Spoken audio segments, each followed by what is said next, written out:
ओम बृहस्पतये नमः। श्री गुरुग्रह श्लोकम्।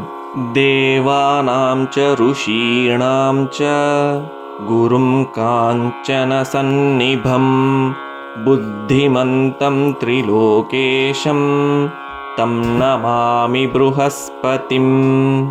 देवानां च ऋषीणां च गुरुं काञ्चन सन्निभं बुद्धिमन्तं त्रिलोकेशं तं नमामि बृहस्पतिं।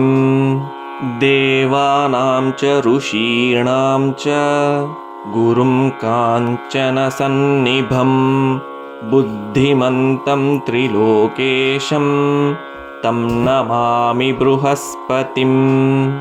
देवानां च ऋषीणां च गुरुं काञ्चन सन्निभं बुद्धिमन्तं त्रिलोकेशं तं नमामि बृहस्पतिं।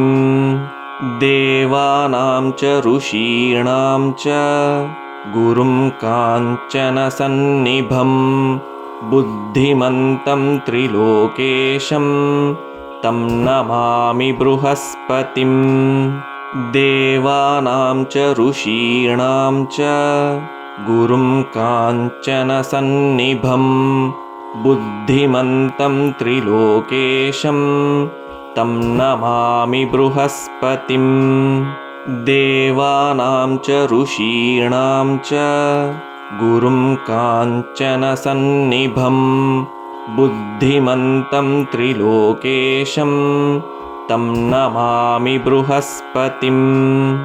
देवानां च ऋषीणां च गुरुं काञ्चन सन्निभं बुद्धिमन्तं त्रिलोकेशं तं नमामि बृहस्पतिं।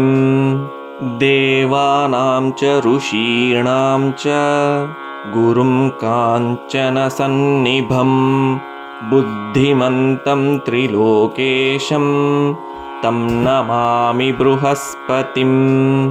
देवानां च ऋषीणां च गुरुं काञ्चन सन्निभं बुद्धिमन्तं त्रिलोकेशं तं नमामि बृहस्पतिं।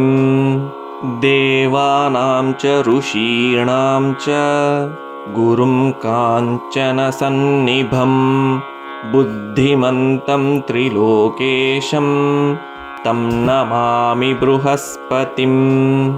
देवानां च ऋषीणां च गुरुं काञ्चन सन्निभं बुद्धिमन्तं त्रिलोकेशं तं नमामि बृहस्पतिं।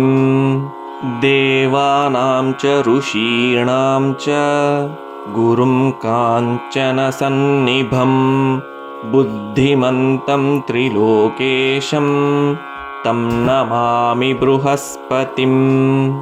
देवानां च ऋषीणां च गुरुं काञ्चन सन्निभं बुद्धिमन्तं त्रिलोकेशं तं नमामि बृहस्पतिं।